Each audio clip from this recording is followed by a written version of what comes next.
All right, we are now recording. Let me get the slideshows. Not really, it doesn't matter, but I'm going to start it at the current slide. We've doubled our class size. All right. Okay.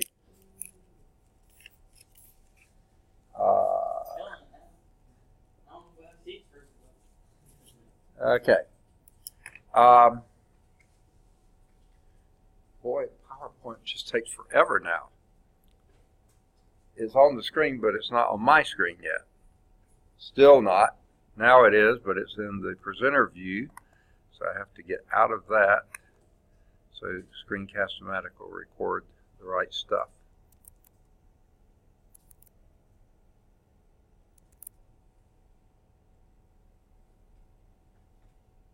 Okay. Not that we're going to use that yet, but I don't know what it's doing. All right. And we'll go to white screen, which we can't erase the whole screen. You can unwipe the screen and then white it again. What's that? You can unwipe the screen and then white it. Yeah, that's exactly what I have to do when I'm in a PowerPoint. When I'm at a blank PowerPoint, I can erase it because that's all I've got is that. All right, preliminary question. Describe the shape. You don't have to do anything to it, but describe the shape of the curve. X, well, let me get my pen activated in the right color. Okay. Describe the shape of the curve. X is equal to 3 cosine t. And y is equal to 3 sine t. Well, now once it does that, I can't get that screen back, I don't think. I don't know why it disappeared, but let's try it again. X equals 3 cosine t. And y is equal to 3 sine t. Okay? Describe the shape of that curve. Any ideas? Well, it's going to be amplified by the 3. All right, good deal. So it's going to be a little bit bigger than that 1-to-1 we're used to. Uh-huh. Area. So I'm not really sure past that. Okay. What you could do is actually plot a few points. Okay. I should have my graph one up here. Don't. This is okay. Okay. Give me a T. Okay, how about easier? 0. Okay. When T is 0, what's your cosine 0? 1. So, yeah, 1. Cosine 0 is 1. Times 3 is, so x is equal to 3. What's y equal to? 0. Would you agree that's the point right there? Okay. Now do pi halves. Cosine of pi half is 0. Is that okay? X equals 0. And then y would be 3. Y would be 3. So that would be that one. And then Pi. okay, pi. Cosine would be -1. All right. So -3. for x, and then 0. Okay. Pi halves? Or no, 2 pi. Right? Or 3 halves pi. 3 halves pi. Why not? 2 pi we've already done. 0. Okay. 0 for cosine, right? Yep. And then 3 for Right. -3 for sine. -3. For y. Okay. Yes, it's a circle of radius 3. And it goes round and round and round and round and round. Okay. Is it going to be kind of like that one we saw the other day with the like how it varied, or is it just a circle? No. Ignore my drawing. It goes round and round on the same path, in a circular path. Not, oh yeah, Making fun of me, I can tell.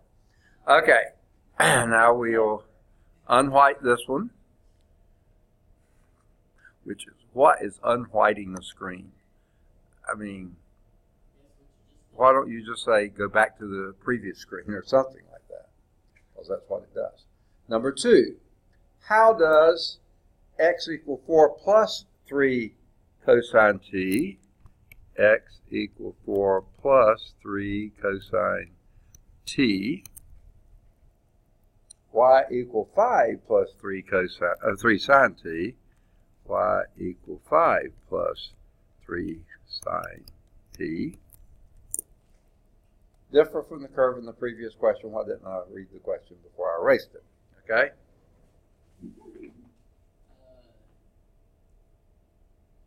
Let's see.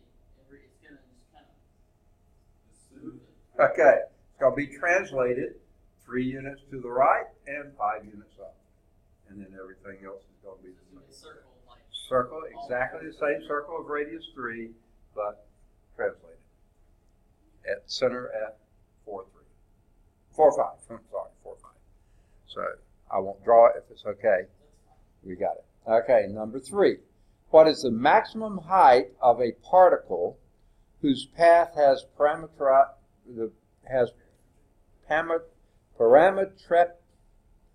parametric equations x equal t to the 9th, y is equal to 4 minus t squared. Okay? What we're looking for is maximum height, that means maximum y value, of a particle whose path has those parametric equations. Well, I mean, What's that? okay, so the smaller the t, the better. Yeah. So it'd be 0. So 4? Yes, exactly. Maximum height would be y is equal to 4. Can't get any higher than that because t squared is going to be a positive number always. And 4 minus a positive number is going to be less than 4. So yeah, y is equal to 4 is going to be, now, is that answering the question? No, maximum height, y is equal to 4. Okay? Let's just make sure they're doing okay in the back too. We know we're getting it right, but let's make sure they're getting it right. This is 11.1. I believe we haven't looked at the back yet. There we go. No, yeah, 11.1. Yeah, that's the first section we did. Circle of radius 3 centered at the origin. Circle of radius 3 centered at 4, 5, and maximum height 4. Got it. Okay. Number 4. Can the parametric curve, not that pen, this pen, can the parametric curve t sine t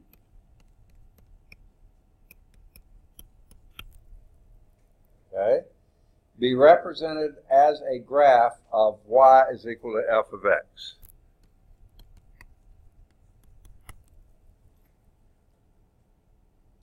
Okay. Yay or nay?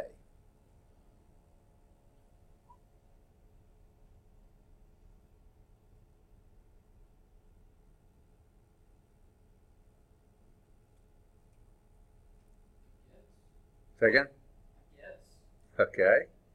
Anything more definite than that? Okay, well, let's just do it. Let x equal what? 0. No. Oh. Parametric equation. T. Y is equal to sine t.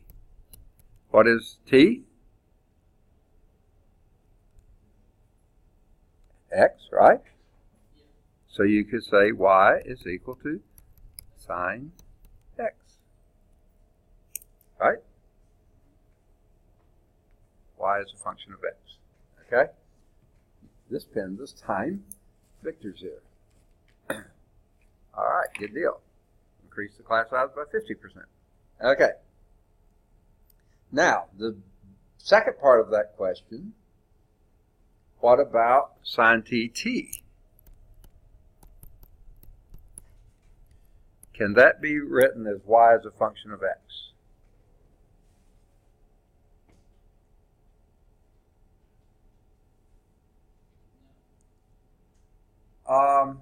Not completely, we'll put it that way.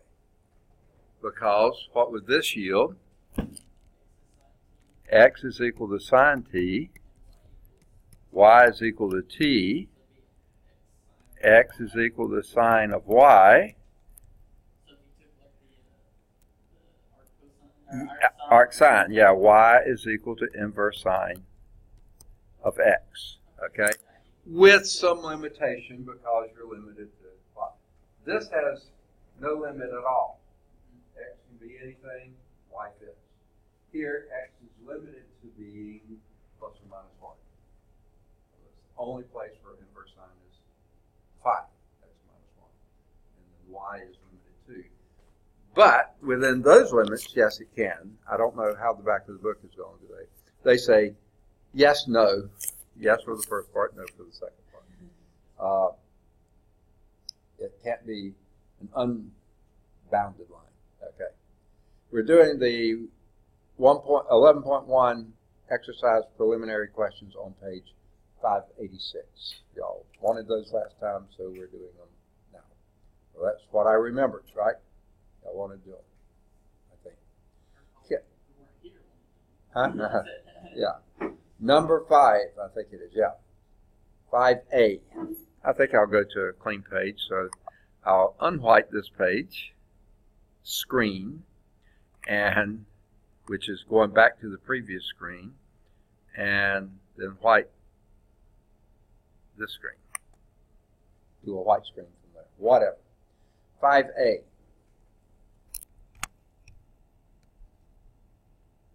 Okay. Describe the path of an ant that is crawling along the plane according to this curve. C1 of t is equal to f of t, f of t.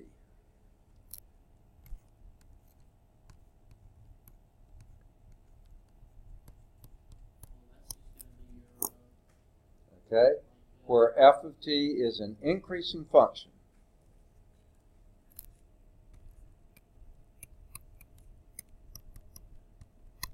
Increasing. Goodness gracious, why do you do that? Yuck.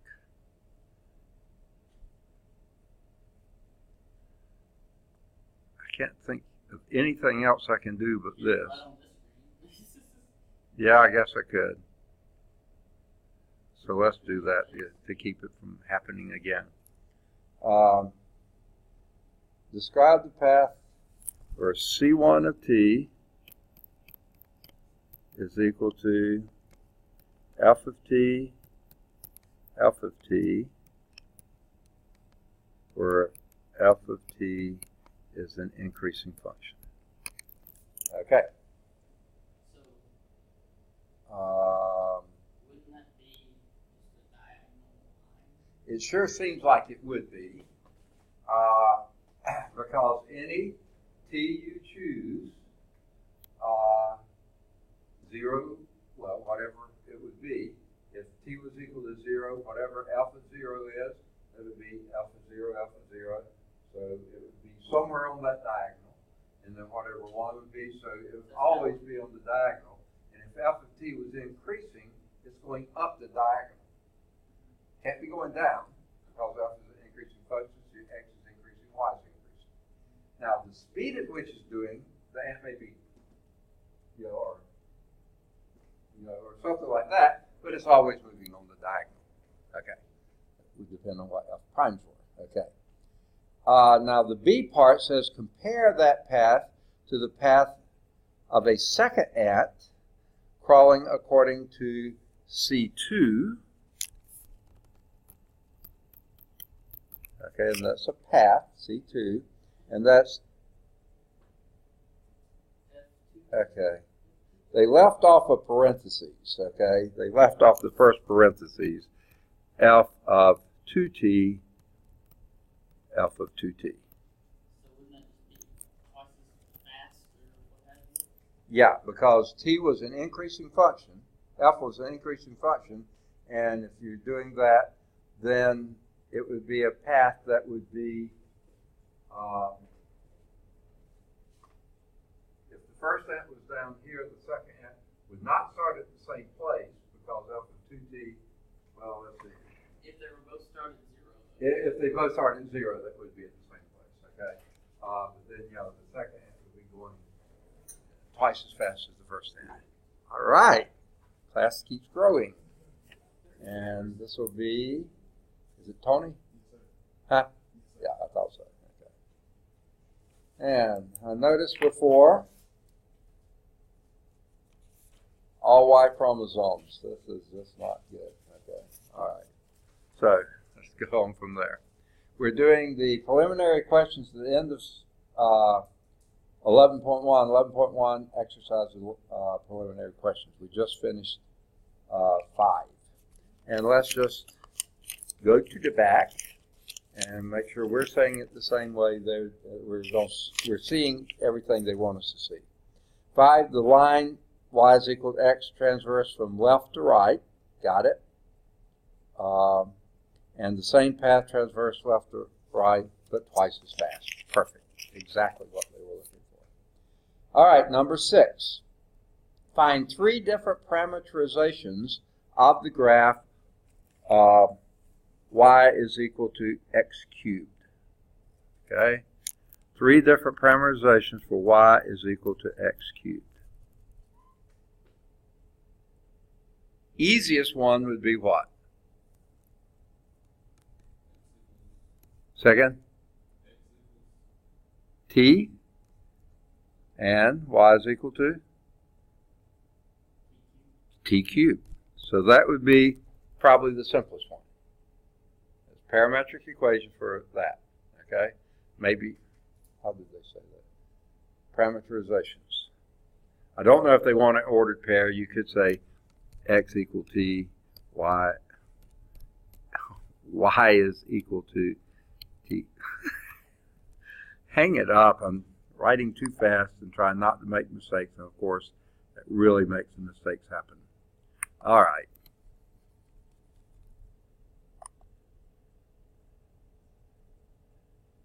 All right. Y is equal to t cubed. Okay.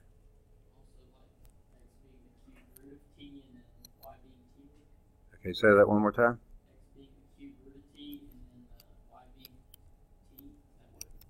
That should work too. It wouldn't necessarily work if this were squares. Okay, but it will work for cubes. Perfect. Another one gives said 3 different parameterizations. Yeah. We'll call this 1, 1, 2, 2, x sub 3, y sub 3. Okay. How about t squared? T6. Perfect. That would work too. Well, kind of. Okay. It would.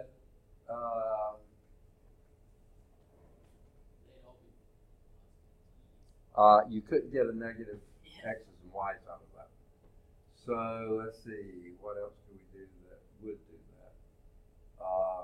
You could do t to the 3rd and t to the 9th, since they're odds. Yeah, that should do it.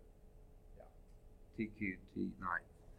I think either one of those would be okay for what they're looking for, but that would be technically better. Let's see what they say in the back. And of course, there's many answers. C1 would be t cubed. C2 would be cube root of tt, right on the money. And C3 was T3, T cubed, T9. They chose exactly the same 3. And you see why it wouldn't be exactly true if this was squared in 6, because you couldn't get the negative, so it would be quite the same parameterization. Okay, I think that was, nope, there is a 7. Match the derivatives with the verbal descriptions. Okay, here's the derivative. A is dx dt. Okay? Okay, I haven't written them yet. Okay. dy dt. And C is dy dx. Okay. And Roman 1, little I, is slope of the tangent line to the curve.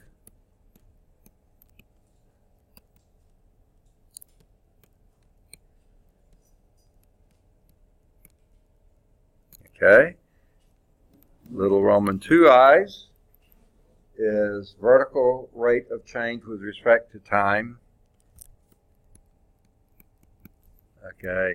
And 3i is horizontal rate of change. I'm not writing it all down because 2 of you have books, but 2 still don't. Is that right? Okay. Where did it go? Yeah. All right. dx dt is little 3i, rate of change, the horizontal rate of change with respect to time. 2b is the 2i, and c is the slope of the tangent line. Everybody see that? Any questions? Now, I already gave the homework assignments, right? But in case you didn't hear them, here's what they are. Any of the odds 1 to 5. Any of the odds 7 through 13. Do either 15 or 17.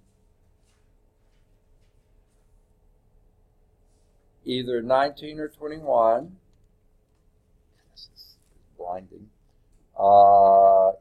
Any of the odds 23 to 37. Any of either 39 or 41. Any of the odds 43 through 47. Any of the odds 49 to 53. Either 55 or 57, or both if you choose. And any of the odds, no, I'm sorry, do 59, and either 61 or 63. Do 65. Either 67 or 69, or both if you choose. Now, they say 69 requires a computer algebra system. See if you can do it without, but those are the Bezier curves.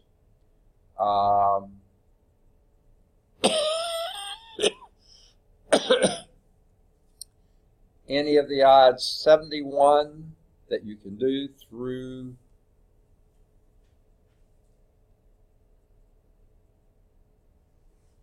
83, either 85 or 87, and any of the odds 89 through 97. All right. Now, in those homework exercises, I can't remember if I said this before, we're running out of time at the end of the last class, but there's number 80, which you don't have to do, but it's still talking about the folium of Descartes. So you could write a paper on Descartes, or how or why or whatever he was coming up with this folium of Descartes, maybe describe what that is. And then, does anyone ever really use it? I mean, that may be another potential paper topic. And this is Jonathan, right? Okay. Okay, still all Y chromosomes. Okay. And then a little bit later, number 97 talked about Galileo. Tried to find the area under a cycloid. And so you could write on Galileo if you chose, or what were his efforts, did he succeed, that kind of stuff, if you can find that. But around 1630, Gilles de Roberval, I guess is how you say it, prove that the area was, what that was. So you could write on him, and if anyone really uses that or whatever. So there's a couple paper topics there. There's also a term mentioned in 100, which you don't have to do. Those are the further insights and challenges. Atraxics, okay? If that happens to be something that you would use in your field of study, you might want to pursue that. I'll let you be let that be your choice. All right, any questions? Going to erase all ink on slides, and it would do that here, okay? So, if no questions, now we're moving to 11.2. We now derive a formula for the arc length of a curve in parametric form. Recall that way back in 8.1, arc length was defined as the limit of the lengths of the polygonal approximations shown in this figure. Now, of course, this is not a function. 8.1 was talking about functions. This would never have been discussed in 8.1, but it's the same kind of concept here. 8.1, when you talk about arc length of a function, you split it into the function into increments, and then the polygonal pieces of that, and then as you let the n go to infinity, the delta x in that case would have been going to 0. You got your arc length that way. With parametric curves, this C of t, here is the curve. Obviously not a function. You could not write this one as a function, y as a function of x. Not a function. But it's still a perfectly legitimate curve. But now you're doing increments in t, not in x. So you're starting here at t0, then you're going there to t1, t2, t3, t4, t5. So you could split into 5 time intervals, and then you do this increment plus that one, plus that one, plus that one, plus that one. Are you going to overshoot or undershoot your actual arc length? Undershoot, because those are straight line segments. The curve, if it's a curve, is always going to be a little longer than the straight line. How do you get better? Smaller increments of t, exactly. So now you're half these increments, you're doing t0 to t10. And you'll see that's a much better, tighter fitting curve there. You're coming closer. You're not there yet, still undershooting, but by much less. Okay? So what's our goal? Incremental, dt's, not delta t's. Okay? So it's delta t's. Can't do delta x's or dx's, you got to do dt's, which are delivery and trim ins for the other when you're recovering alcohol. No. Okay. That's your process. Okay? Now,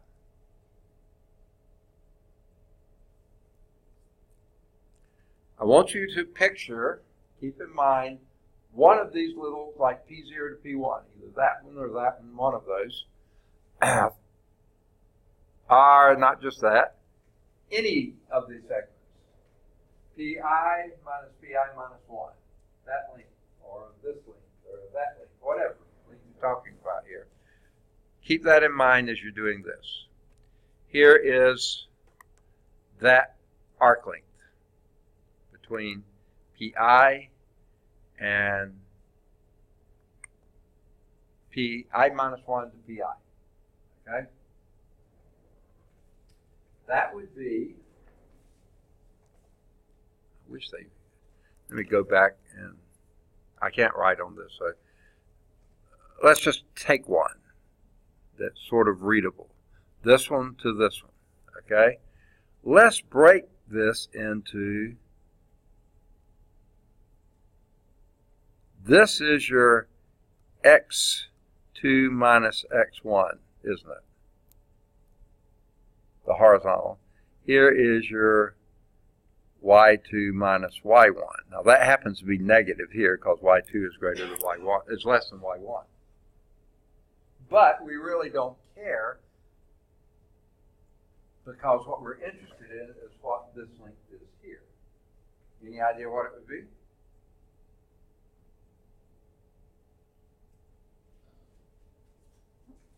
All right. Yes. Nigel, right? Huh? Yeah, okay. We'll make sure. Okay, ooh, let's see. Now, you weren't here last time, were you? You weren't? Okay, because I didn't have you marked. I was hoping I just didn't forget to turn the page.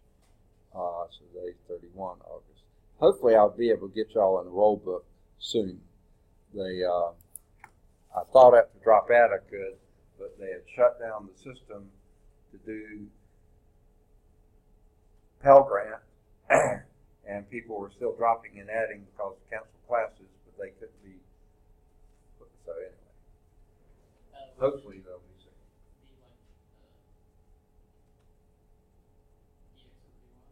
Second.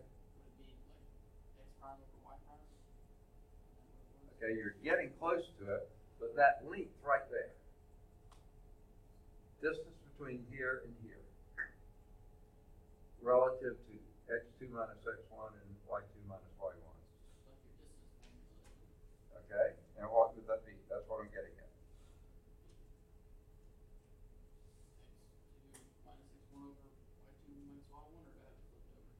Okay. You're giving me the slope,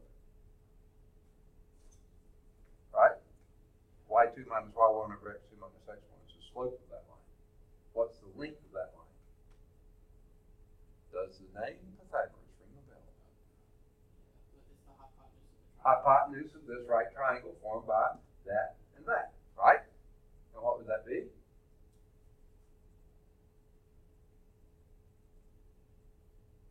What would be that length there?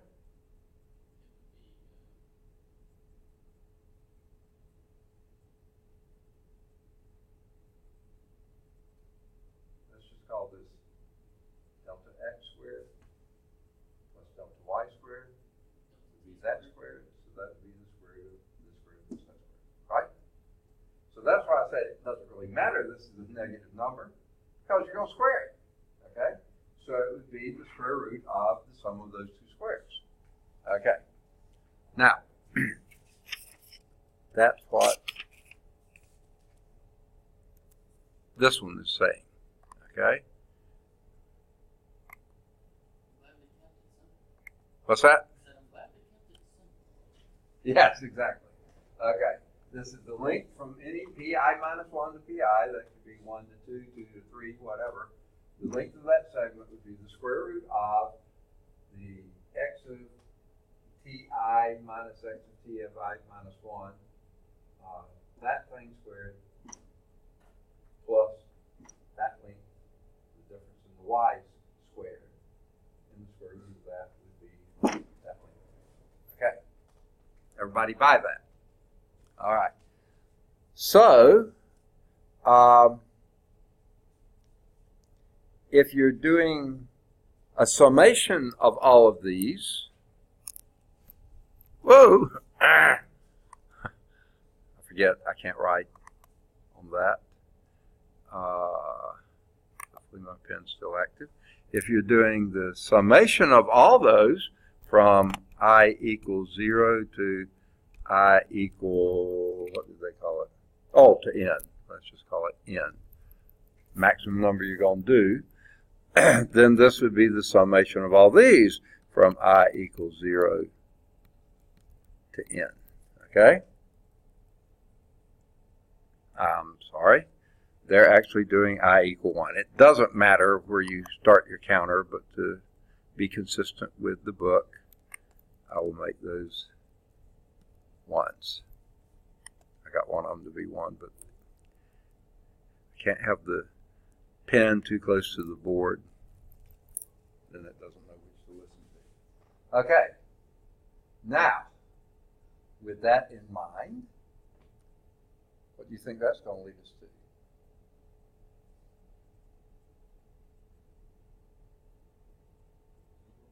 Looks like an integral. Except I don't see any D's in here anywhere. Do I? I mean, that's the dx, and that's the dx. How am I going to do this? And by the way, what were the i's counting anyway? Yeah. Along what variable? This was T0, T1, T2, T2. Those are counting your T's. Okay. So, how are we going to get this? Well, let's see what we could do.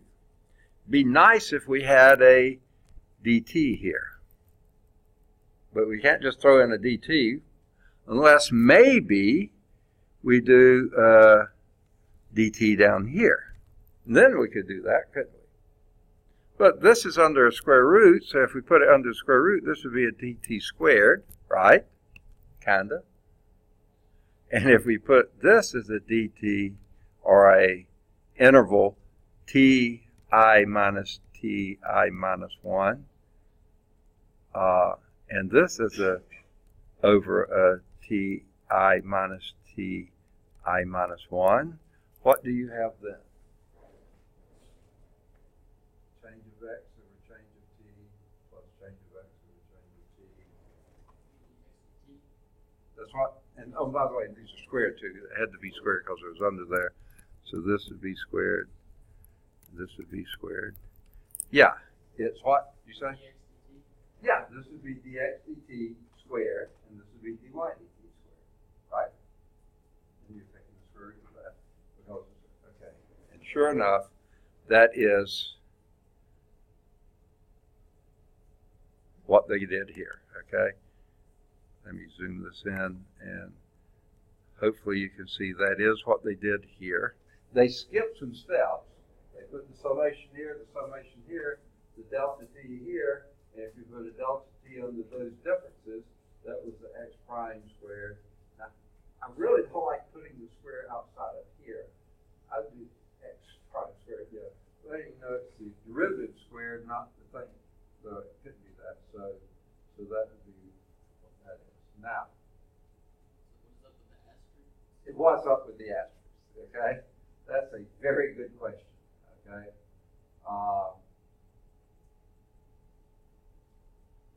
And I don't know. Why do you throw that in? Okay.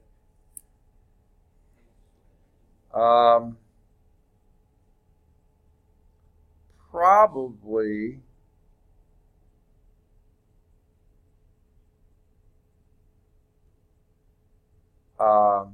I don't know.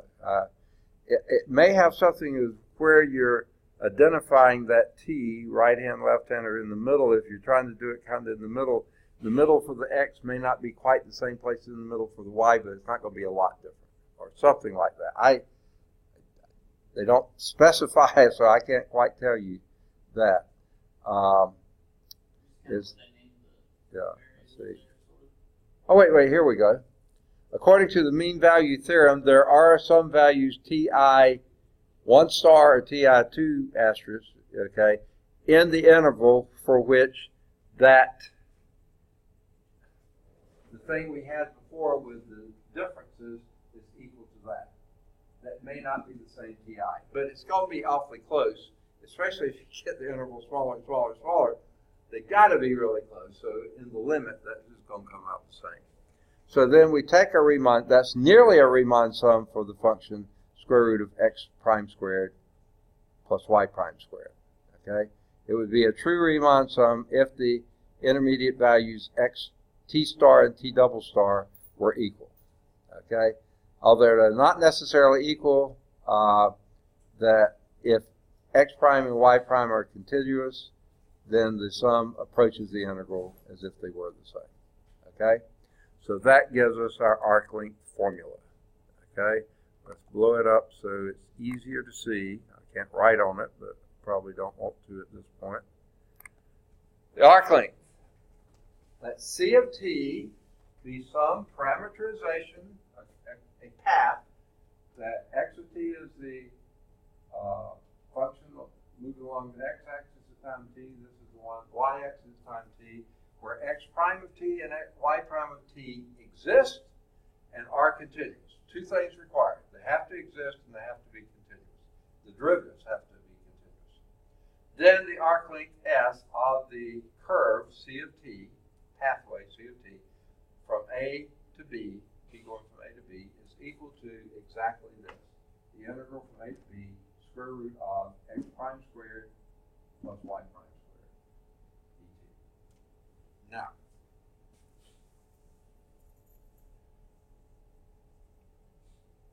I think if you took very much time to sit and think about it, you're going to be limited to some very specific, strange perhaps, curves here that you can actually, when you take the derivative, square it, sum them, and take a square root is something you can integrate. Okay?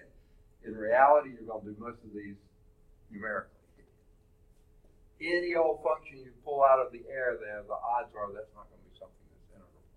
So they're going to come up with a few really doozies that will work, and we'll do those. Understand most of the time you would be dealing with a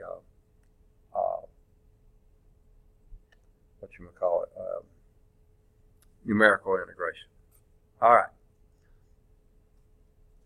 The graph of the function, if your function was indeed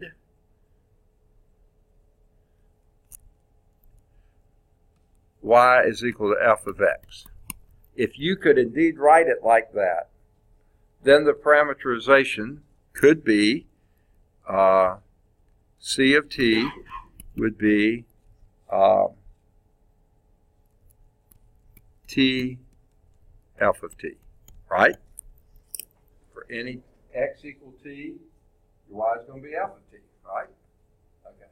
So if it was a function you could do right as a explicit function, y is a function of x, then you could do that. Well, then what is the derivative of this? T. 1. And 1 squared is 1. What's the derivative of alpha t? F prime of t squared. So now your formula looks like this. This thing in here becomes the square root of 1 plus f prime of t. And you have your dt out here and everything else is the same. Okay? I'm sorry, f prime squared. Goodness gracious, this thing keeps falling away. F prime squared. Yeah, it really does. Looks a lot like that. In fact, you may wind up using some of that for your solutions. Okay, so let's do example 1. Okay, using this formula here, and since we are, let's just use this screen. It might make things a lot better. Okay. To calculate the length of a circle of radius r, the arc length of a circle of radius r, hopefully you know what that answer is before we begin, but here is from what we did before, what would be your parameterization of that circle of radius r? X equal r cosine t, y is equal to r sine t. Those who came in a little late when we were doing the preliminary questions at the end of the last section, we were doing almost exactly that. We talked about what would be graphed by x equal, what was it, 3 or 5 or something like that? 3 cosine t, y is equal to 3 sine t. We played around with it. Yeah, it was 3. It was a circle of radius 3. So this is a circle of radius r. This is the parameterization of it. Okay? So what have we got to do this equation here? First thing, x prime, take the derivative. And that's equal to what? Negative r sine t. Y prime we'll need r cosine t. Okay?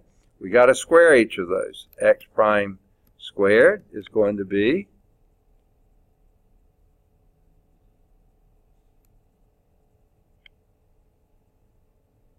x prime squared would be r squared sine squared t. You lost the minus sign, right? And y prime squared is going to be r squared cosine squared t. Okay?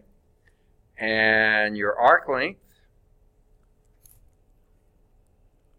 S, it says for the whole circle. So S would be, what's your t going from and to? Get it all the way around the circle. 0 to 2 pi. Okay? And it would be the square root of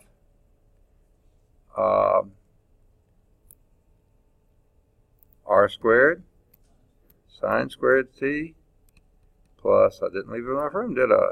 R squared cosine squared t dt. Okay? Now what can you do with that? It's outside. Can't you read? Okay. All right. Integral from 0 to 2 pi of, what can you do to simplify that a little bit? What's that?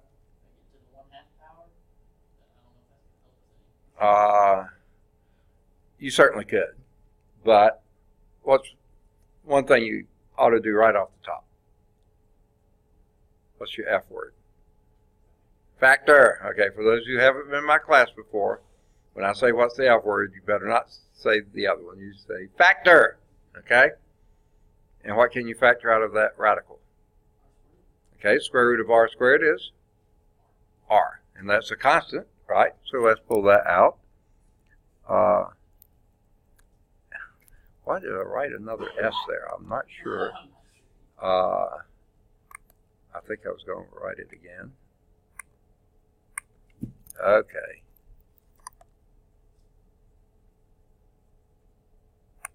Okay. That would be R. And what's the sign? What's left then? If you factor out R squared. And what is that? 1. So you got dt, right? Everything else disappeared, right? Went to 1. And what's the antiderivative of dt?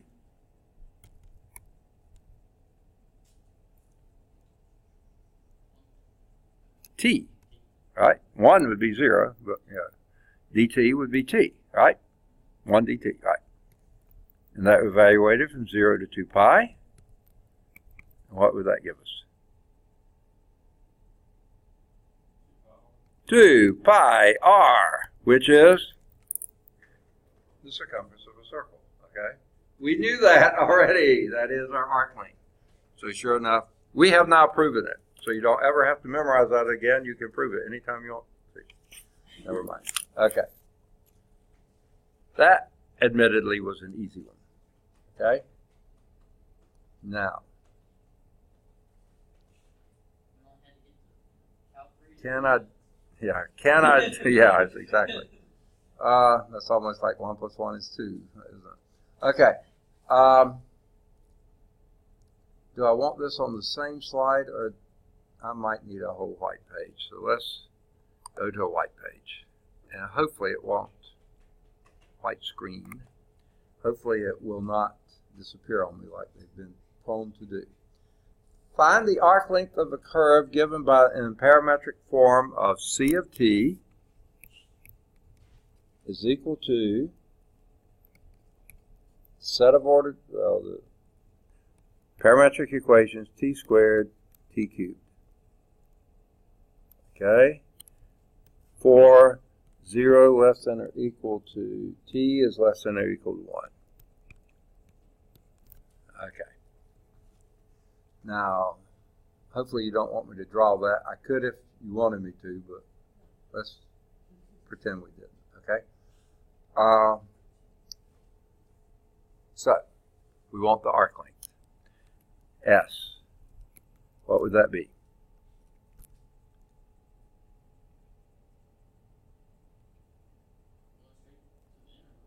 integral of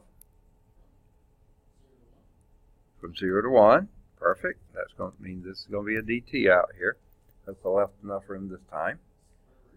Square root.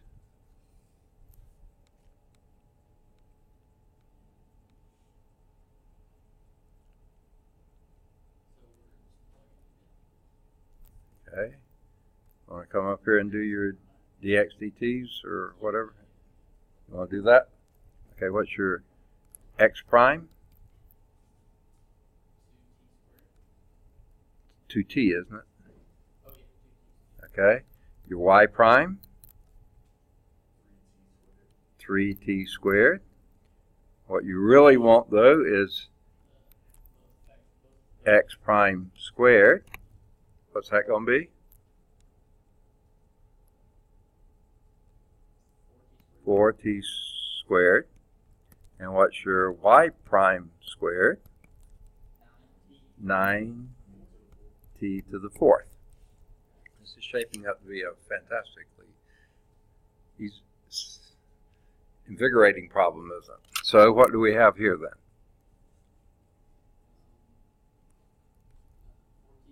4t squared plus 9t to the 4th. All right.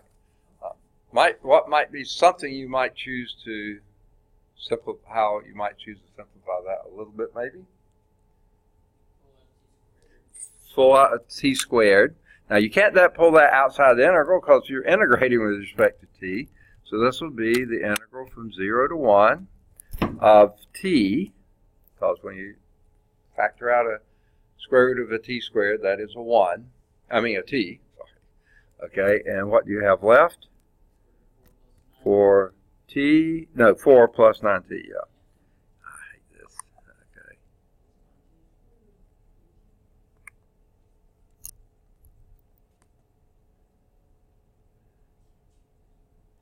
Okay. Okay, 4 plus 9t squared dt.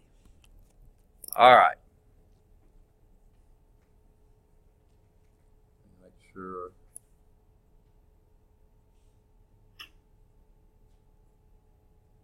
Oh, here, I couldn't find my problem here. Yeah. Okay. Now, how might you choose to try to evaluate that integral? One thing I would suggest is rewrite that radical as an exponent. So that would be t times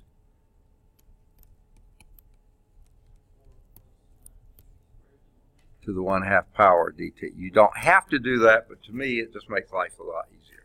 Or you could have done it later or whatever. Now, how might you choose to solve that? Think about the same point back in Cal 2.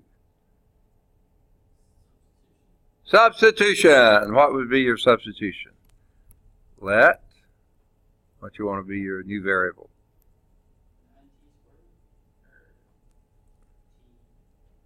What do you want to call it? New variable. U, of course. That's what we always call it. And what would it be then? Include the 4. 4 plus 9t squared. Okay? Then, what's your next step? du is 18t dt. All right. Now, what smacks you right now? The 18, so you need to divide that out of there. Now you got your t dt. It's du over 18, and that would be u to the 1/2, right? All right, so let's rewrite that. Oh, goodness gracious, this is crazy. All right. Let's deal with limits. When t is equal to 0, what's u?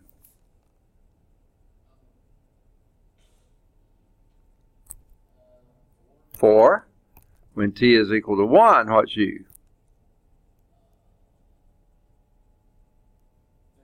13. What beautiful limits we have. Okay. And then what do we have? Oh, okay, that 1/18th, let's just go pull that out of the whole integral because it's just a constant, okay? And then what do we have left? U to the 1/2 du. You got it, okay? I think we can do that one, even Cameron, okay? What's the antiderivative of u to the 1/2?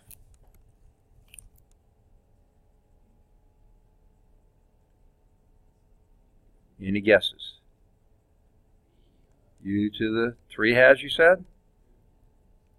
Times 2/3. Okay? We're going to evaluate that from 4 to 13. This is the part I love. Okay. Now,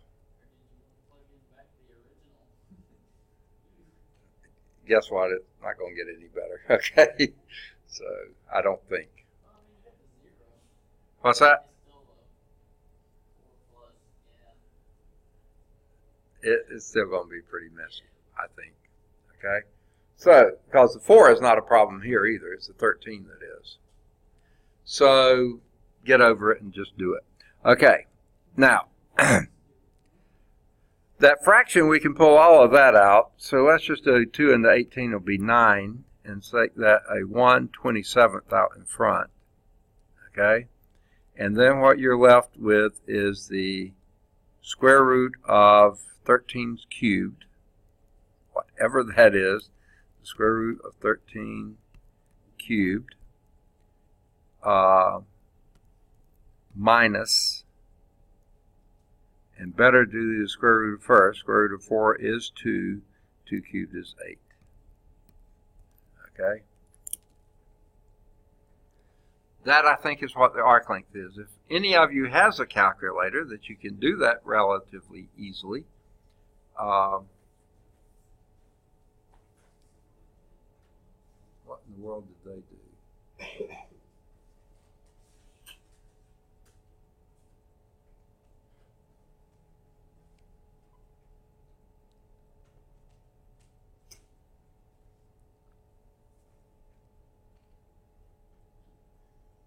Square root of 13, cube that, subtract 8 from that, and then divide by, 27. What you get? It's going to be a minute. What's that? It's going to be a minute. Oh, it will be. Those black boxes are real quick, aren't they? Has anyone got it yet? It's been a while since I turned it on. Okay. Yeah. What you have to do is take the square root of 13. When you get that, cube it. Then subtract 8 from that number.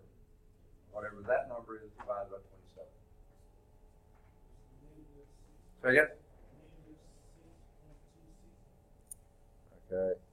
Say it one more time. I'm hard of hearing. Ooh, I don't think it can be a negative. Square root of 13. It's a 1.43. Okay, 1.4397 or something like that. Yeah, 1.4397. I don't think you cubed the square root of 13, did you? Okay, got it. All right. So that number's got to be bigger than that. And it is. And that's the arc length, about 1.43 of whatever shape that thing is. That's your arc length. Okay? Goodness, my eyes are getting me crazy. Okay. Let's do example 3. I think what we'll do is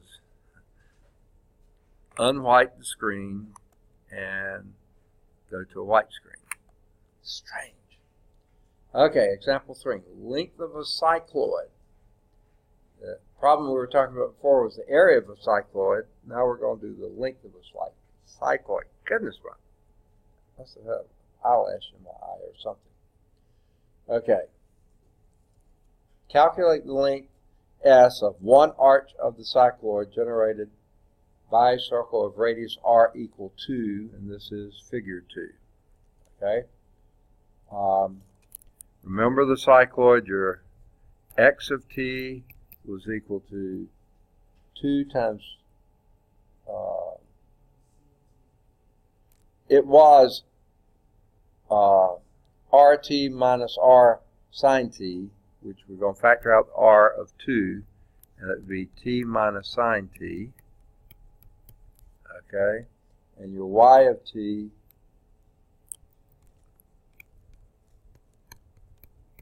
is equal to R2 times 1 minus cosine t.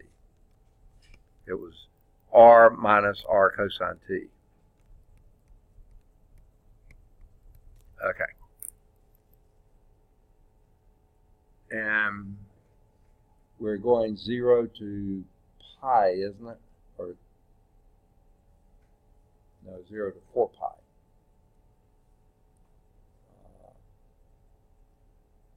Oh, no, the t is going 0 to 2 pi, yeah. It'll be 2 pi away because the radius is 2. Okay? So what are we going to have to do if we're doing a length of this thing? Take a derivative of x prime of t. It's going to be what?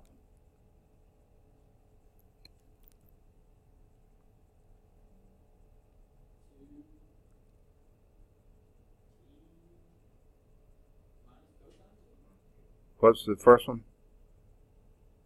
Derivative of t is 1 minus cosine t. Okay, I just couldn't hear.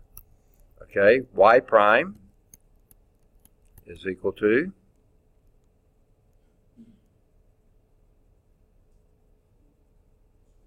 2, a little louder, sine t, is that what you said? I'm trying to listen. Is that what you said? Absolutely right. Okay. What do we do with each of those primes? Square them. So x prime squared is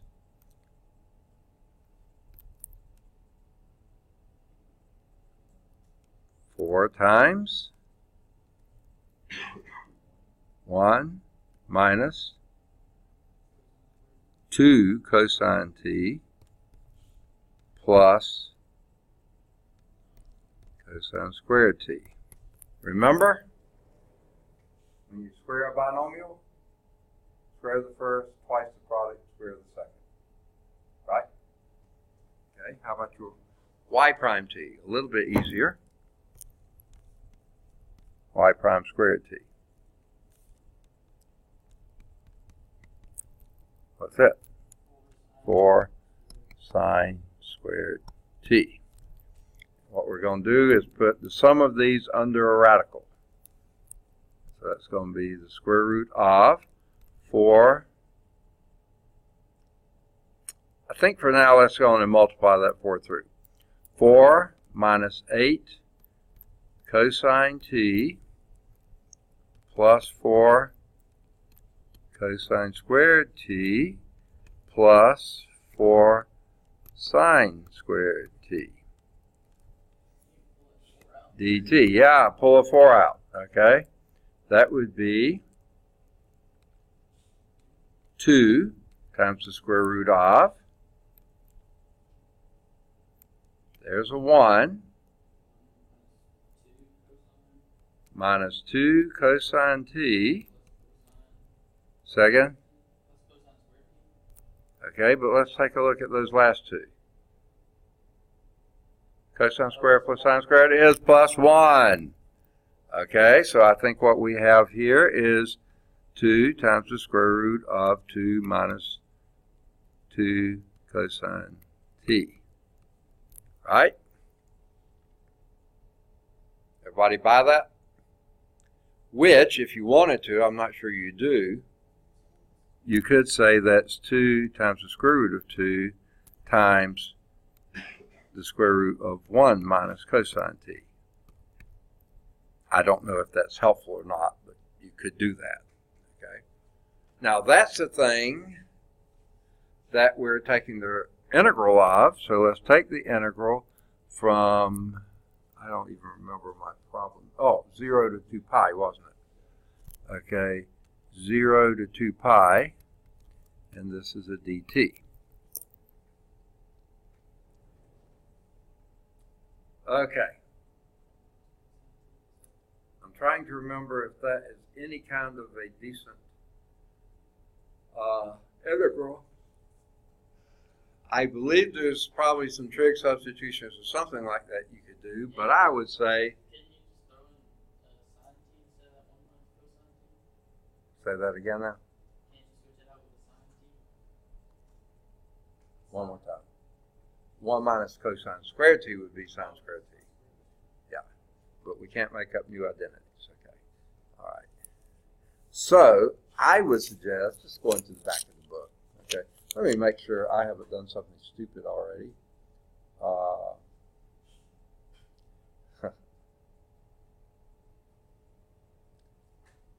They did use an identity, and that identity was not far off from what you were suggesting. If you go to the front inside cover of your book, there's an algebra stiff page, cardstock page, and then the back side of that is a trig. Okay? And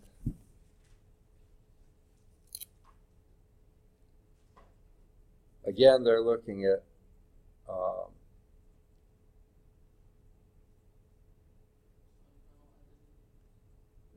what's going to be inside the radical 8 minus 8 cosine t. We're looking at 1 minus cosine t. I think it's going to be the same thing. No sweat there.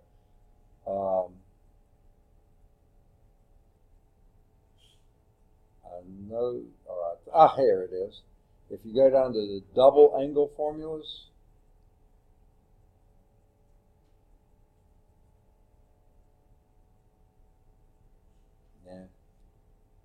correct that and go to the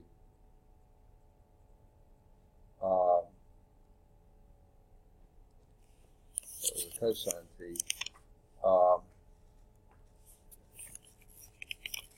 I wish I hadn't put the integrals yet. Let's go back and just deal with 1 minus cosine t. Just looking at that. Okay. If you see on the front inside, that front thing on trigonometry, that one that says sine squared t is equal to 1 minus cosine 2t, except it's x's I'm going to write on those t's, 2t over 2. Okay? Now, what I'm going to do is solve this for 1 minus 2t. And that would be 2 sine squared t is equal to 1 minus cosine 2t, right? But we really want just cosine t, so let's make this 2 times the sine squared of t over 2 is equal to 1 minus cosine 2t. I think that's a legal move, because all I'm doing is doing a new variable rather than 2t, do a u, which u is equal to 2t, so t would be u over 2. So I shouldn't have left it the same variable, but I wanted it that variable. So anyway. You rewrote the 2t, didn't you? Yeah. Okay. We could have, if you're not comfortable with that, do this. Okay. Go back and write it exactly like it was in the book. Okay, and make these as x's. Okay. That should make your heart feel better. Okay. There we go. Okay. So put this as x, that's an x, this is an, yeah.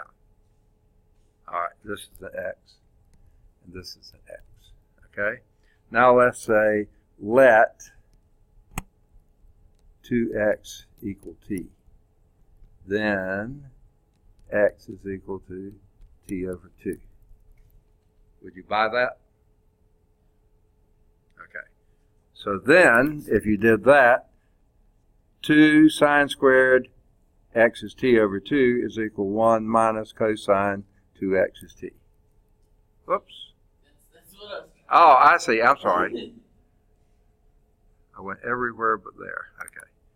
Forgot to. There. T. That's what I meant. That's what we're looking for. Okay. Now, if we're here, then this would be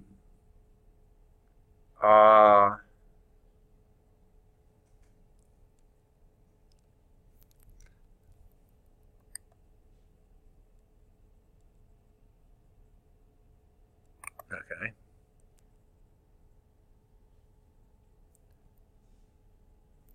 Let's go back to this one. 2 times the square root of 2 times 1 minus cosine t. Okay?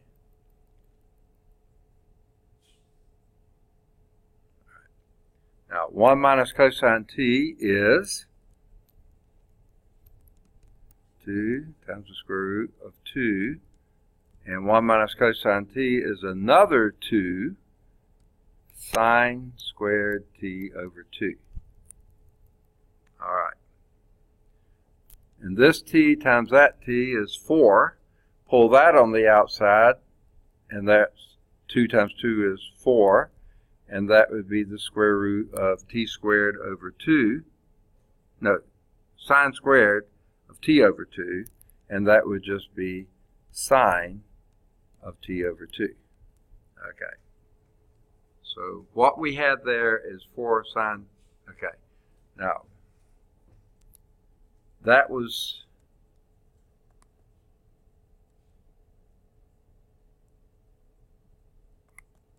leaving the 2 in there, I wouldn't have had the square root of 2 there. Okay?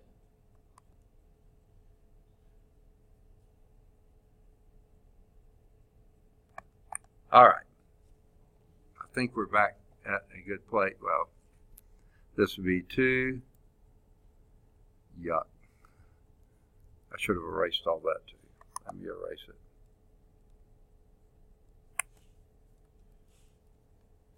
Okay. We put the 2 back in, did all that to it, and then we wound up with a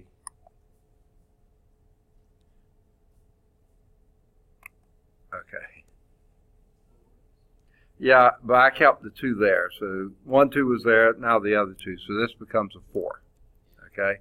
And this is sine t over 2 dt.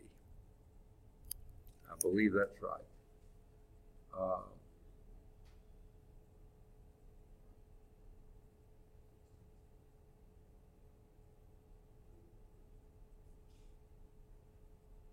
Yeah. They left the 4 inside the integral. I took it out. Okay? Probably better in, but wherever. Okay. I'm going to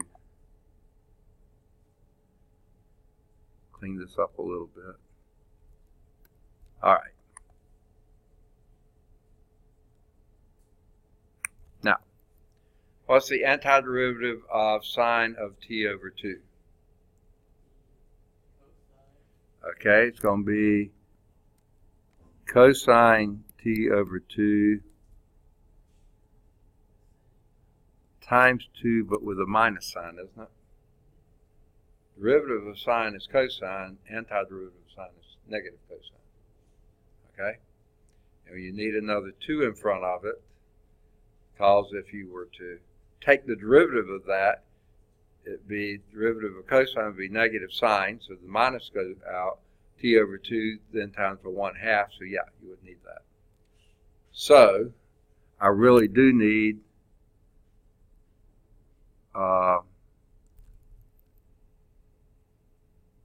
so that's the antiderivative of that. So now we have, let's get the 8 on the outside, 8 times, and we'll make it a minus 8, cosine of t over 2 evaluated from 0 to 2 pi. All right. It did it again. Right as we were finishing the problem, it did away with it. And I don't know why. And of course, huh? Control Z. Control what? Z. Control T? Z. Control Z?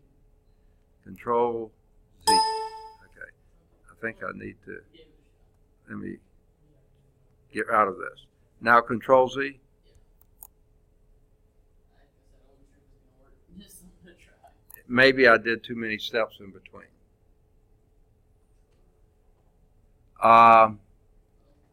But anyway, sorry about that. I'll write down what we had gotten to, and we got to the same point somehow. Okay, I'll write it on this one. -8. If you were writing down, tell me if that's wrong. Cosine of t over 2 evaluated from 0 to 2 pi. Wasn't that what we had? Okay. Okay. That's where we left off. Now let's do that. All right. -8 times cosine of 2 over pi over 2 is cosine of pi minus the cosine of 0, right? 0 over 2 is 0. That's -8 times, what's cosine of pi? -1. Minus, what's cosine of 0? 1. Okay? So that would be -8 times the -2 is 16. All right. That's your answer, 16. Sorry about that. Okay. All right.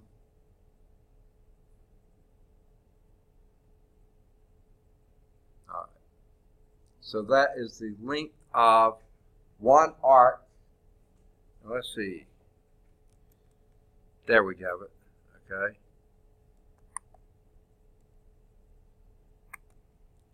This is what we got, a circle of radius 2 doing around, okay? So that one thing, when t is going from pi to 2 pi, by the way, x is going from 0 to 4 pi, of course, because that is one complete revolution here, and 2 pi,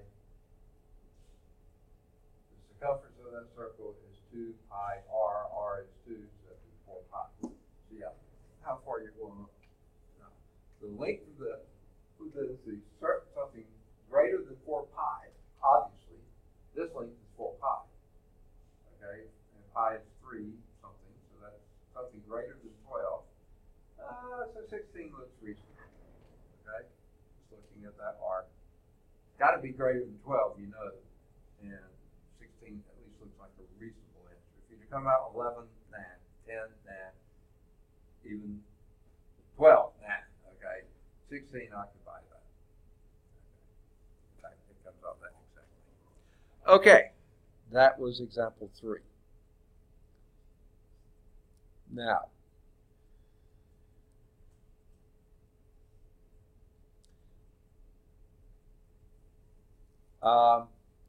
now consider a particle moving along a path c of t. And I think for now I'll write on this slide. Okay. Okay. Here's some path c of t. This has nothing to do with the picture anymore. I'm tired of losing my screen. So, the distance traveled by the particle over the time interval t0 to t is given by the arc length formula. The distance is your arc length. Okay? So the distance traveled, s of t, is the arc length of that curve, and you're going from t to, what did we say, t0 to t. Okay? So that's going to be the integral from t0 to t, okay, the square root of,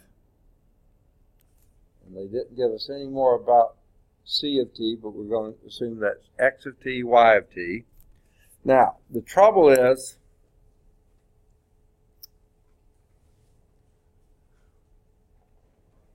that's the variable t.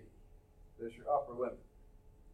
That's the function, this arc length is going to be a function of that t.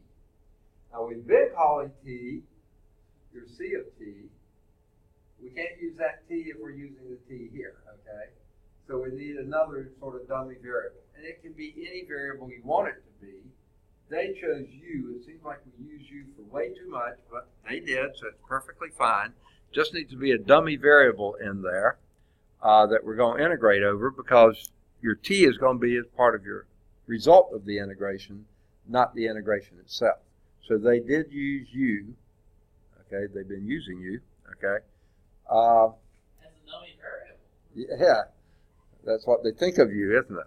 Okay, so this is going to be x prime squared of U plus y prime squared of U. I like to put the squareds there, because to put them after the U, it just looks strange. And maybe this looks strange to you, I don't know. And then this is going to be du. Okay. Same formula we had, we just changed the variable of integration because we're using t as one of the limits. And that would just be really too confusing if you did it. Okay. Now, that's on one hand, okay? On the other hand, economists have several hands, but we only have two. Speed is defined as the rate of change of the distance traveled with respect to time. So, by the fundamental theorem of calculus, I think this is part 2, I believe, okay? Your speed, that's not what S is, that's distance, arc length. Your speed is equal to d by dt of the S of t. Sorry, the door's open. S of t, okay, which will then be d by dt of the integral from t0 to t square root of x prime squared of u plus y prime squared of u du. Okay? Now, remember what fundamental theorem of calculus said? If we take the derivative of an integral, what do we wind up with? One undoes the other, so you're left with what's in here. Right? What's in here now is a function of t, not of anything else. So that speed would be the square root of x prime squared of t plus y prime squared of t. Okay. Okay? Which is theorem 2. Maybe I should have written it here.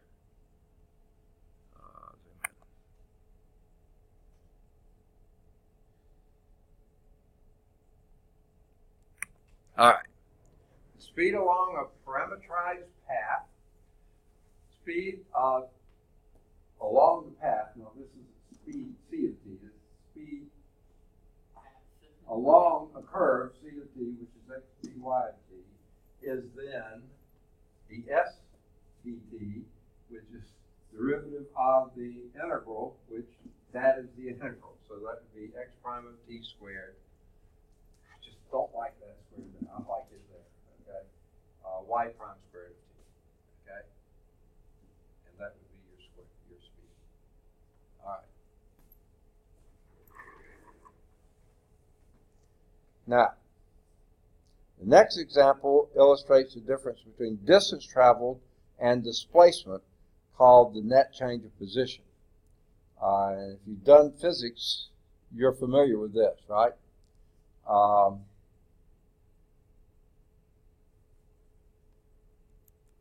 Here's the curve they're going to use to illustrate this.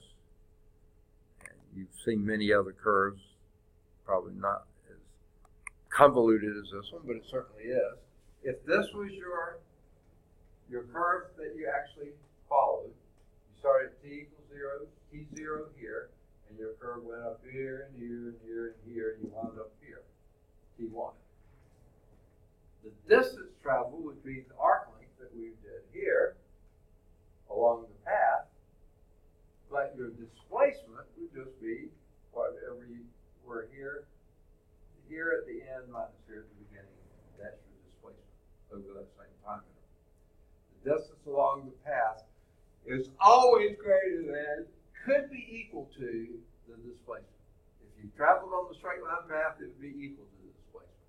If you deviated from the straight line path, it's going to be greater than. Okay? Now,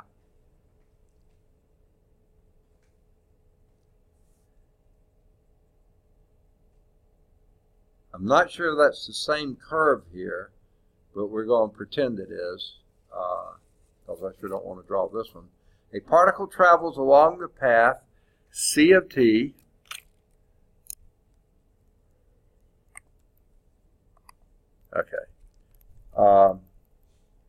C of t is equal to, here's your path, 2t is your x of t, and 1 plus t to the 3 halves. That's your y of t. It says find two things. A, the particle speed at t is equal to 1. Assume units of meters and minutes. Okay, strange but true.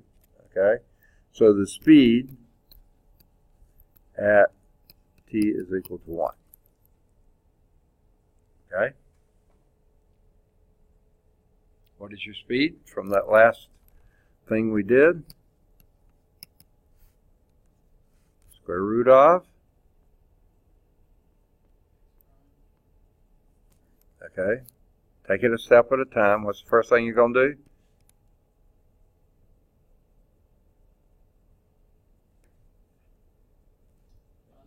X prime would be what? 2, right? And y prime would be? A little louder. 3 halves t to the 1 half. Okay? We want to do what x prime squared is. 4. And y prime squared is?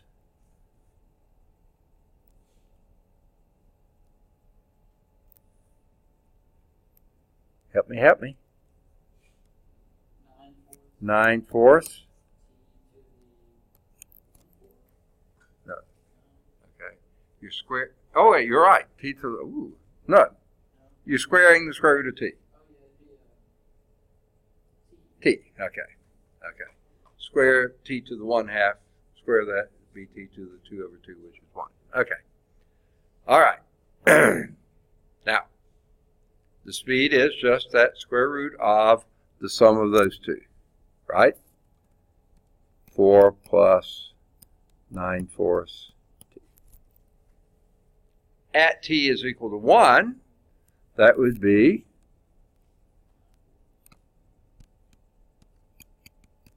the square root of 4 plus 9/4, which would be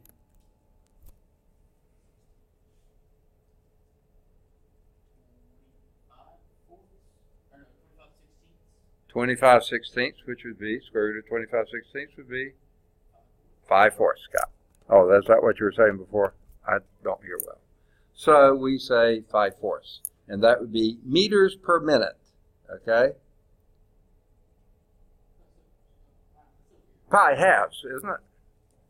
5 halves. Because you take the square root of the 4 too.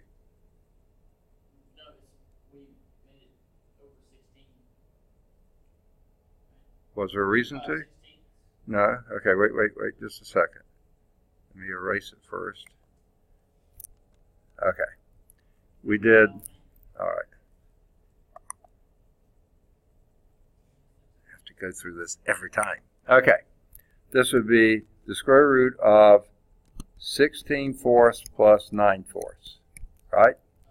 Which is the square root of 25/4, which is 5 halves. Okay, so that's the 5 halves. Okay. Doing too many steps at once. Okay. Right? So that's your speed at time t equal 1. 2.5 meters per minute. Meters per minute. Okay? My writing stinks. Okay. Now, the B part. The distance traveled S and the displacement D during the interval from 0 to 4. Okay? The distance traveled S and the displacement D during that interval. Okay? So the B, which you want to do first? Distance, speed? Wait, what do you say? You said D? Okay, D might be easier. What would D be?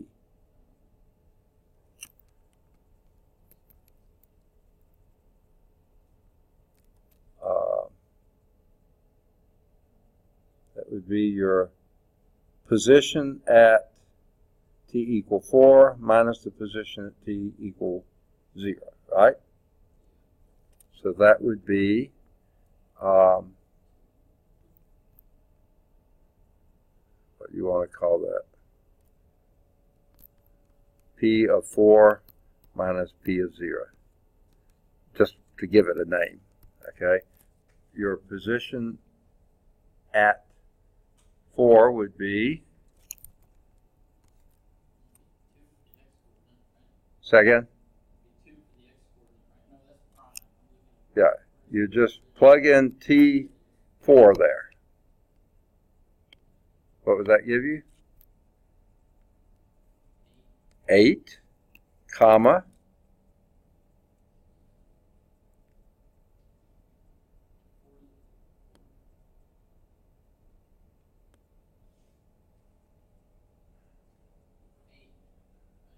okay, 8 plus 1 then would be 9, okay? So there would be your final position minus, and what was your initial position, or t equals 0? 0, 1, okay? Now, what you've got to do is calculate the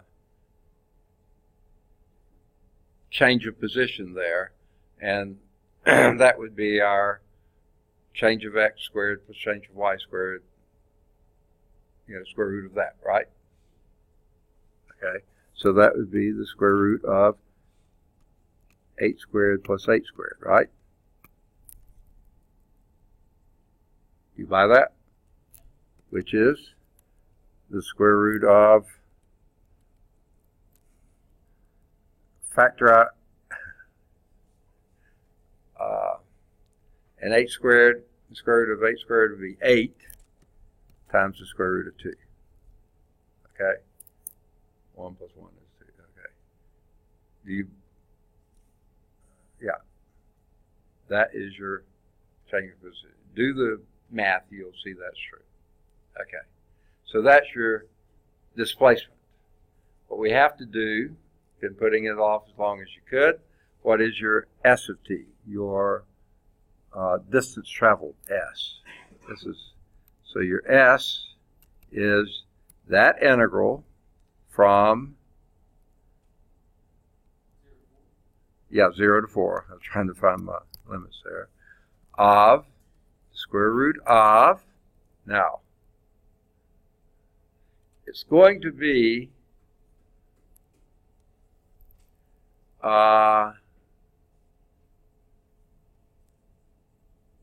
this part looks just like that, right? We've already done all the work of that, and that's what it is. It's square root of 4 plus 9/4 t dt. Remember that part was exactly the same, okay? We didn't do any changing to it. That's what it was, okay? And I think that we want to do almost the same thing we did before. Rewrite this as the integral from 0 to 4 of 16 plus 9t over 4 dt. That way you can pull out the 1/2. So that would be a 1/2, square root of 4 is 2. Take that all the way out. And then you have the integral from 0 to 4 of the square root of 16 plus 9t dt. All right. How do you do that integral? Huh? I think substitution would be a pain that wouldn't get you very far. I think it's going to be a trig substitution, if that's what you meant. And rather than go through all that, use a table, okay? Find the table, and in the table that's a not quite a basic form.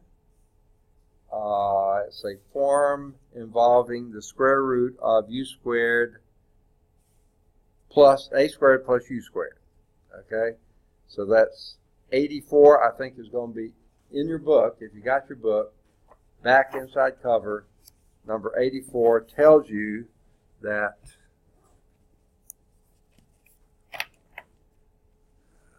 okay. The integral, whoa, why did that do that? What? Okay. You know, I think I see what's happening here. I don't know if y'all can see this. Just tap with your pen. Is that Okay, sometimes it does it and sometimes it doesn't. Okay, you see right there it's a dot, and right there it becomes something else, a star. And, huh? maybe back a slide? I'm sorry? Back one slide or forward one slide on the other side of the page? If you turn the other side of the page, just do it.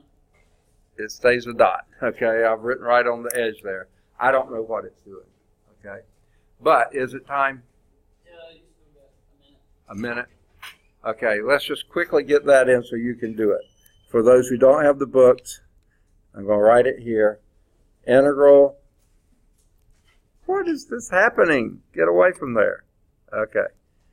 Integral of the square root of a squared. Integral of the square root of a squared plus u squared du.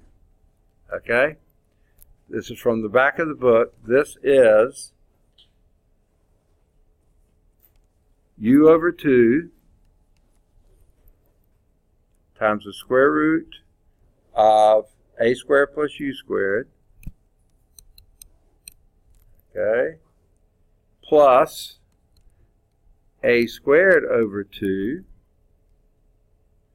times the log, natural log, of u plus the square root of a squared plus u squared. Plus c. We don't need the plus c because we have limits, right? So, with that in mind, what our a here is 4. A is 4, and u is 3t. Not quite. Let's call it 3t. U is 3t. So what that means is, since no,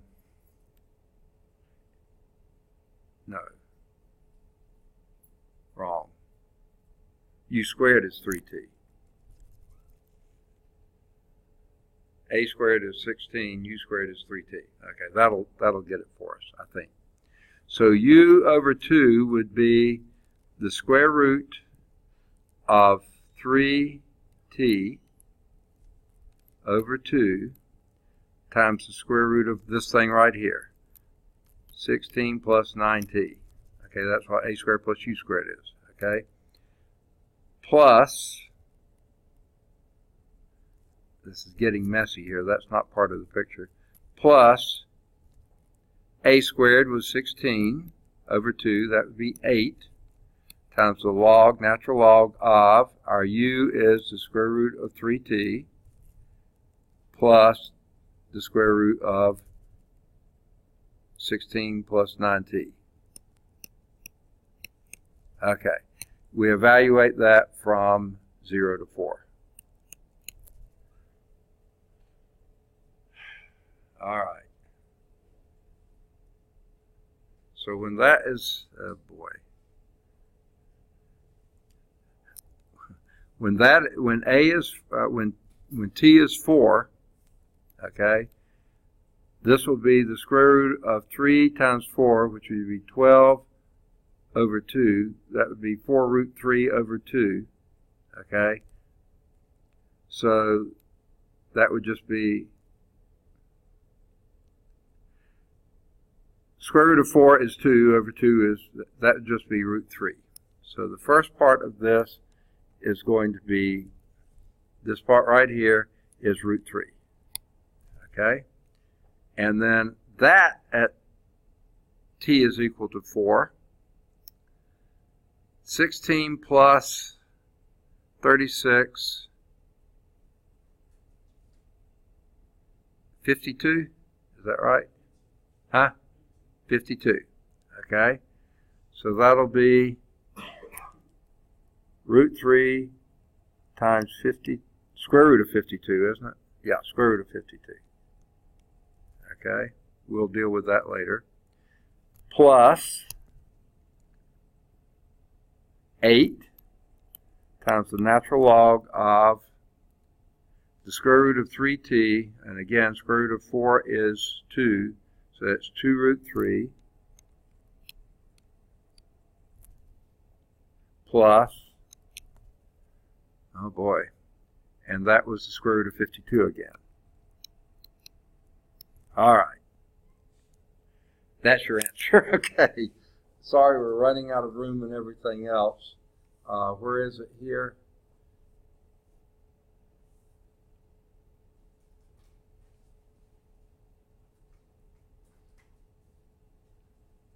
I'm not about to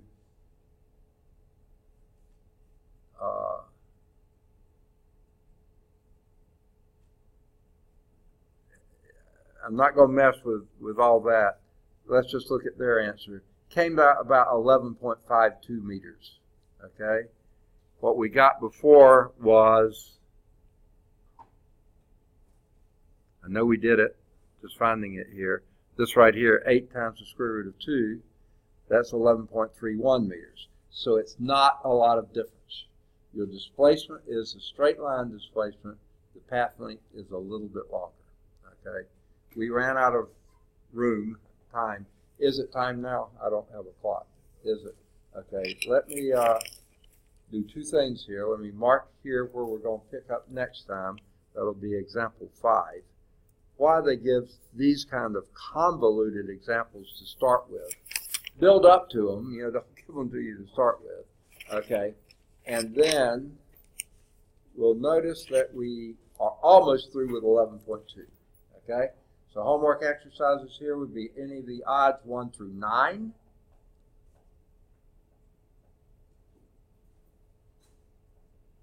Okay. Either 11 or 13. Any of the odds 15 through 19. Any of the odds are either 21 or 23, either 25 or 20, no, wait. Let's hold off there, I think. Let's see. No, I guess you can do either 25 or 27. Try 29. Stop there, because then you're getting into surface area. We haven't done surface area yet. So 29 would be the last one. Good deal. Have a good weekend. Now, I told y'all before everybody came in, I got all of the first 3 classes out on Blackboard. It's the link to the YouTube site is the very last thing in content. You go through the syllabus, the research paper, the locator card, all the PowerPoints, and then all the sites I found that might be useful. The last thing on there says Math 227 YouTube videos. Big long name. Click on that. That takes you to the playlist, and then you choose the ones you want to look at. Today's will be a while before it gets there, but the first 3 days, Monday, Wednesday of last week, and Monday of this week, they're all out there now. I'm going to try to get this one there. If not today, sometime tomorrow, hopefully. Okay. It takes a lot longer than Integrity used to take. I'll put it that way. All right. Have a good weekend. We'll see you Monday. No, we'll see you Wednesday. Y'all come Monday, I won't be here. Okay.